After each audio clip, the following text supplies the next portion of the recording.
నమస్తే welcome to KK news నేను శ్రీదేవి ఆంధ్రప్రదేశ్ రాజకీయాల్లో పడి లేచిన కెరటం తెలుగుదేశం పార్టీ ఒక విధంగా చెప్పాలంటే 2024 ఆ పార్టీకి సువర్ణాక్షరాలతో లిఖించదగ్గ ఏడాది తెలుగుదేశం పని అయిపోయిందన్న వారితోనే శబాష్ టీడీపీ అని చప్పట్లు కొట్టించిన సంవత్సరం ఇది తెలుగుదేశం పార్టీ ఆవిర్భావం నుంచి ఎన్నడూ పొందని విజయాన్ని ఆ పార్టీ సొంతం చేసుకుంది 4 దశాబ్దాల రాజకీయ చరిత్రలో ఏపీలో ఎప్పుడూ గెలవని సీట్లలో కూడా ఘన విజయం సాధించింది తెలుగుదేశం పార్టీ 2 లక్షల ఓట్లు ఉన్న దగ్గర కూడా 90,000 ఓట్ల మెజార్టీతో ఆ పార్టీ గెలిచిన సందర్భం ఇది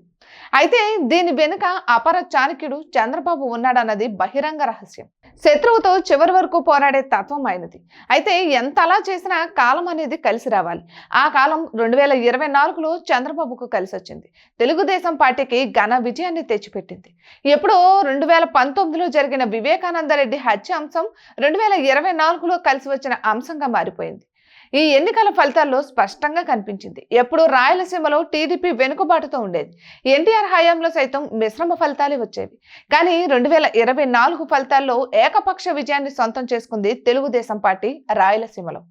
అయితే ఆ ప్రాంతం ఈ ప్రాంతం అన్న తేడా లేకుండా గతంలో విజయం అన్నది తెలియని 30 నియోజకవర్గాల్లో తెలుగుదేశం పార్టీ జెండా రెపరెపలాడింది 2019లో కని విని ఎరుగని స్థితిలో తెలుగుదేశం పార్టీ ఘోర పరాజయం చవిచూసింది ఇక పార్టీ పని అయిపోయిందని అంతా భావించారు పార్టీకి భవిష్యత్తు లేదని ప్రచారం చేశారు పార్టీని నిర్వీర్యం చేసేందుకు చేయని ప్రయత్నం అంటూ లేదు కానీ దానిని తట్టుకొని నిలబడింది తెలుగుదేశం పార్టీ